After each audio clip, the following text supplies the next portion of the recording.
Anyone who owns a 4Runner knows that the stock screen is, let's be honest, tiny. When you're trying to use navigation apps, off-road maps, or even just CarPlay, it feels super cramped. Today we're upgrading to something a lot bigger, the ATOTO 10-inch QLED AI Android stereo. The company sent this out for me to try, so today I'm going to show you all the features, what makes it useful for overlanding.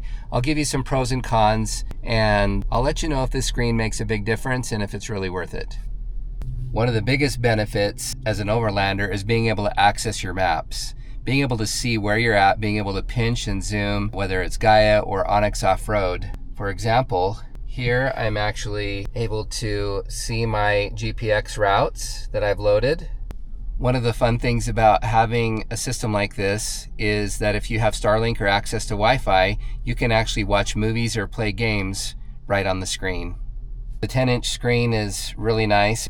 And of course, if you're using Apple CarPlay or Android Auto, it's very nice to be able to simultaneously be viewing a map and be connected to your music or your audio. So from that standpoint, it's really nice, and you do have the bigger screen. There are some downloads, I haven't done it yet, but that you can update to be able to put more icons on the screen. There are ways to sideload apps onto this, and so it's a very robust system as far as that goes. Now, a couple things that I don't love.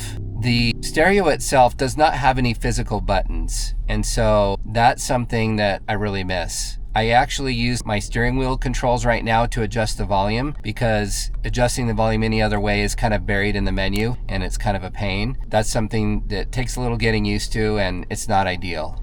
Second, sometimes CarPlay doesn't want to connect right away, and you come to a screen that looks like this and it's just spinning. You can get back to the Android menu by just tapping this, but your CarPlay isn't connected. So what I had to do was reach out to ATOTO support, and they were helpful in helping me solve this problem. Basically what I had to do was delete the Bluetooth settings and turn off CarPlay and reconnect it, and I was able to get it to work. One thing to note, and this is true with all Android units, is that you cannot run CarPlay and internet or Starlink at the same exact time.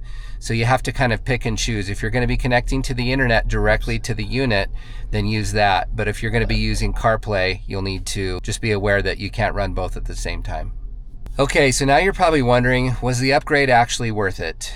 I'd say after I worked through some of the little kinks and quirks related to getting the system set up, that the biggest benefit that I've noticed is, and it's a game changer to be honest, especially if you're an overlander, is having access to those large maps, being able to zoom in and zoom out.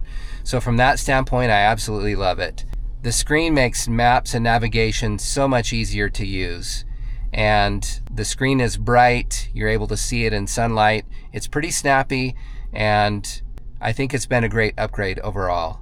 There are so many features embedded in this system that I haven't even had a chance to explore them all yet. There's even an AI assistant, which is pretty remarkable. But really, it all boiled down to me is I wanted something to where I didn't have my tablet up in the front and taking up all the space. I just wanted a bigger screen for being able to help navigate, and on that, it really delivers. I'll list everything in the description below so you don't have to guess. The wiring harness, the antenna adapter, all the components that you need to make this plug and play for a 5th gen Toyota 4Runner.